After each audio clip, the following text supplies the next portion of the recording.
Anda kembali ke Closing PL CNBC Indonesia, masih dalam segmen khusus Your Money, Your Vote, dan kami masih membahas pekerjaan rumah bagi pemimpin Indonesia bersama dengan Menteri PUPR 2004 sampai 2014 Joko Kirmanto, Ekonom Senior Peter Abdullah, Sekjen Gabungan Pelaksana Konstruksi Nasional Andi Rukman, dan juga Head of CNBC Indonesia Research Mak Ma'ruf. Terima kasih banyak masih bersama kami sore hari ini.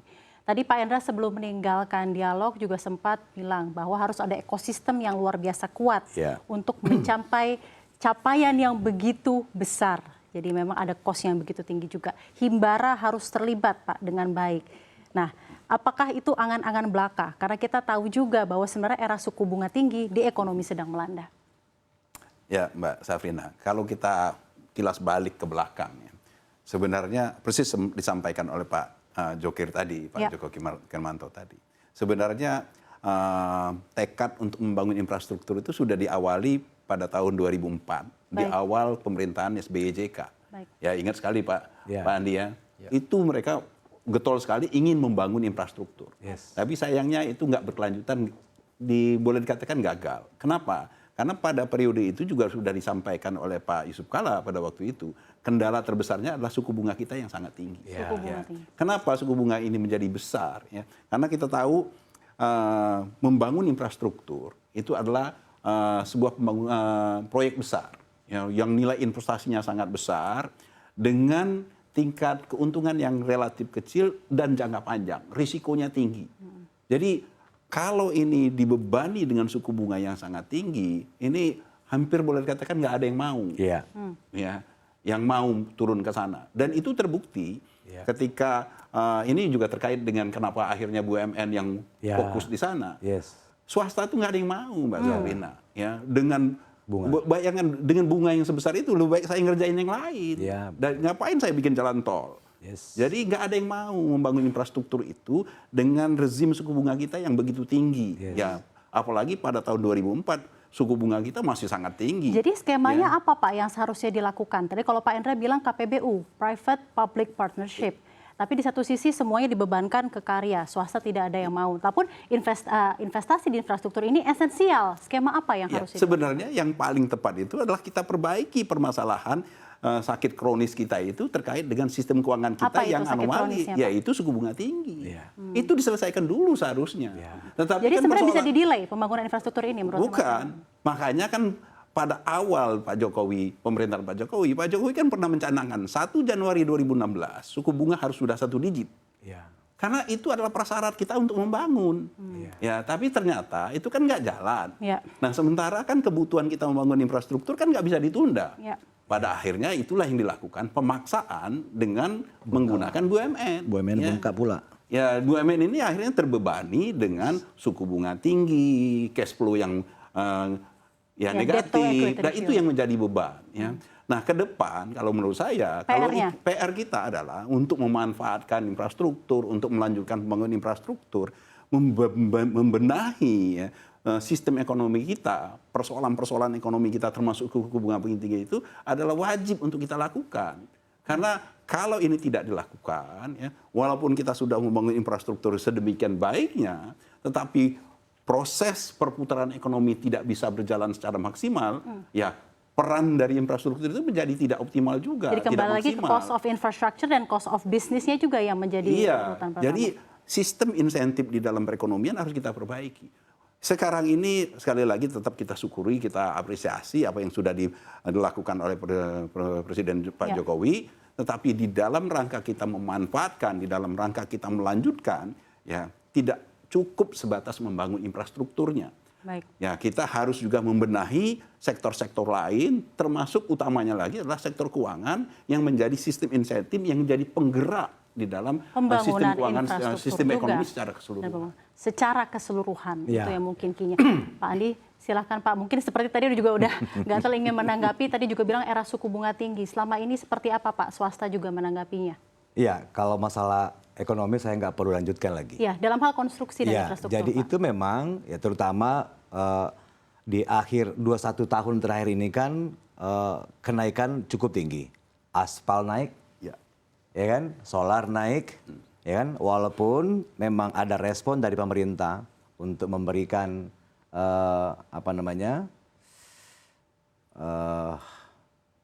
Insentif. No. Kemudahan. Bukan. Memberikan. Asistensi. Kok jadi lupa? Kelonggaran, kemudahan. Ya, bukan. Pemerintah memberikan kemudahan untuk swasta. Iya, memberikan apa sih namanya bukan nih? Lupa saya. Oh ya, Skema, untuk skema. Eskalasi harga. Eskalasi harga. Astagfirullah. Jadi eskalasi Banyak yang ingin dibicarakan ya Pak Andi.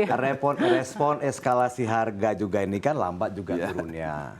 Iya kan, sedangkan memang banyak teman-teman juga yang berkontrak sudah seperti sudah jauh-jauh sebelumnya. Namun tetap juga turun kan, karena memang juga lambat respon dari Menteri Keuangan. Karena itu bukan kewenangan Menteri PU, ya kan. Nah, sekali lagi saya hanya ingin menyampaikan fokus kepada pekerjaan jalan dulu daerah ini. Ini kan orang ribut-ribut kemarin karena saya pikir saya dipanggil ke sini karena tulisan saya respon Andi Rukman terhadap kunjungan Jokowi, kan itu. Ya kan banyak menyoroti jalan-jalan yang dilintasi oleh beliau. Menurut saya ada dua pesan ini. Kenapa di akhir masa periode Pak Jokowi turun ke daerah-daerah? Ya kan? Nah, Memang sebelumnya enggak Pak? Kalau Pak Presiden mau datang itu kan semua harus jalan dilicinkan dulu. Iya kan? Kenapa yang kali ini ngikutin jalan Wah, yang tidak boleh. Kalau perlu nggak boleh siapkan Ya, helikopter. silakan, Pak. Nah, menurut saya ada pesan yang ingin disampaikan, pesan moral oleh beliau ini. Kan dia kepingin melihat negara ini baik.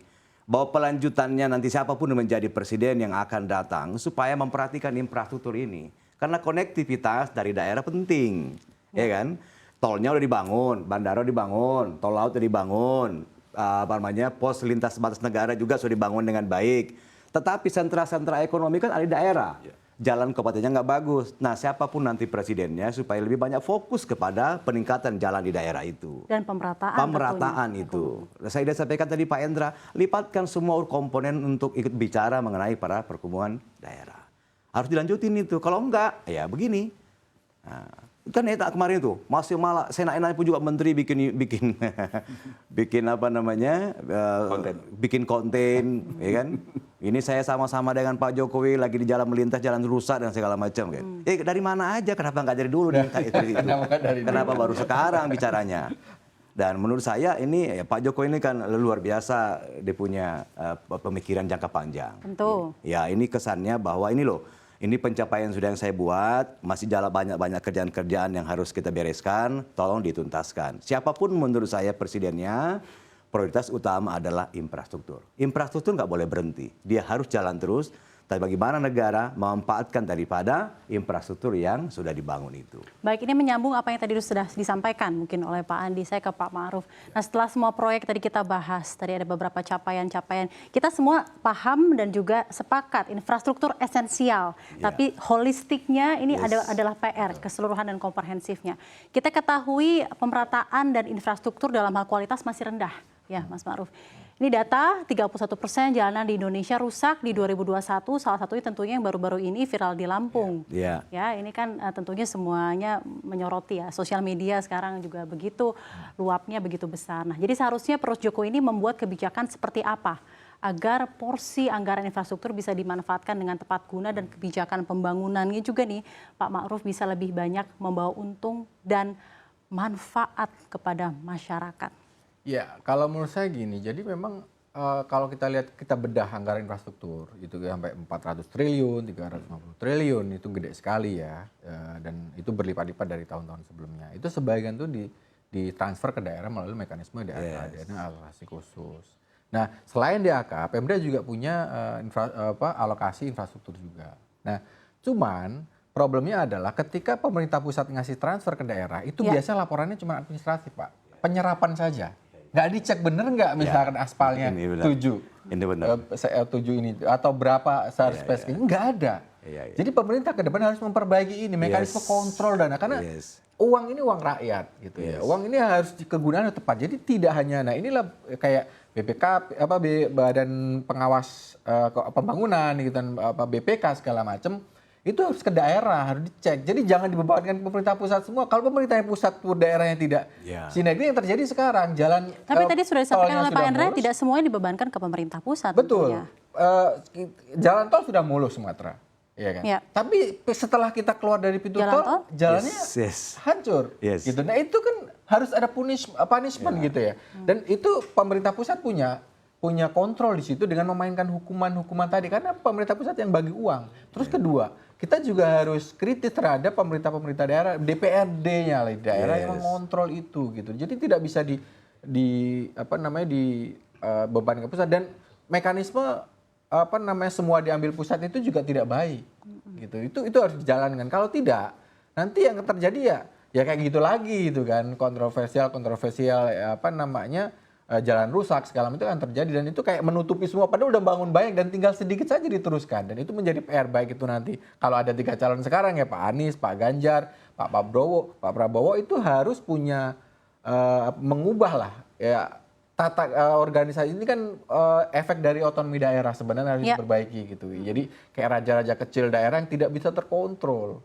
Itu harus diperbaiki kalau seperti yang tadi disampaikan oleh Pak Endra, dana sudah dialirkan tapi governance-nya itu sendiri betul, ya, tata kelola ya Pak.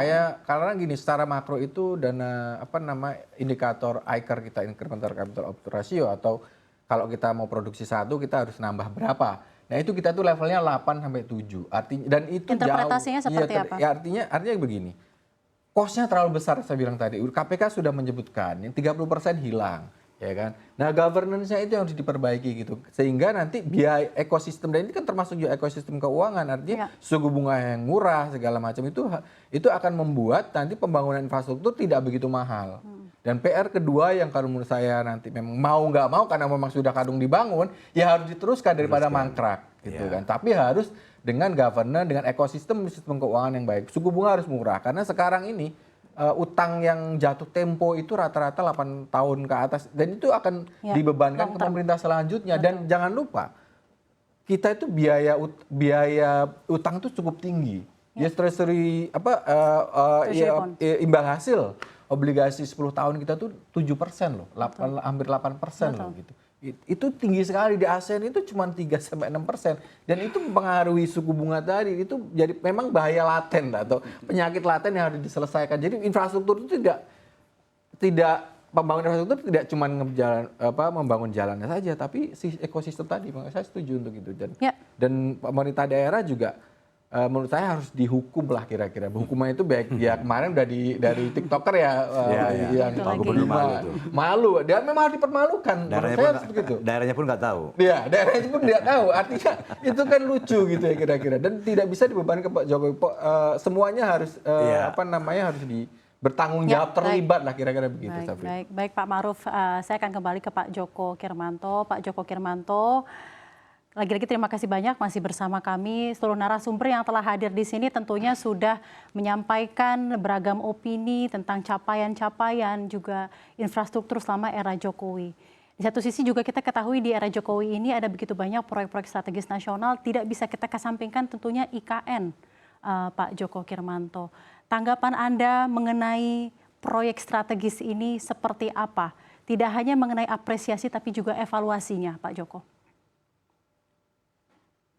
Ya kalau ini yang judulnya diskusi kita kan pekerjaan rumah infrastruktur Jokowi. Ya saya kira siapapun pemerintahan yang selesai pasti ada pekerjaan rumah lah. Tadi teman-teman yang lain sudah bicara masalah bunga bank, masalah segala macam. Itulah memang PR kita semua. Dan PR itu tidak akan pernah habis lah. Kalau kita masih membangun terus gitu ya. Baik Pak Djoko Kirmanto, silakan Pak lanjut Pak. Kalau masalah IKN saya kira Pak Presiden sudah memberikan penjelasan kenapa IKN itu diunsurkan beliau dan sudah disetujui menjadi program nasional ya. Saya kira sudah banyak dijelaskan dan saya kira kita semua sudah paham. Dan kalau menurut pendapat saya proyek besar yang sudah dilakukan sekarang memang ya sudah semestinya diteruskan oleh pemerintahan yang akan datang. Baik. Saya tidak bisa bayangkan kalau setiap pemerintahan yang baru itu meninggalkan jejaknya pemerintahan yang lama, maka pembangunan kita tidak akan pernah selesai. Baik.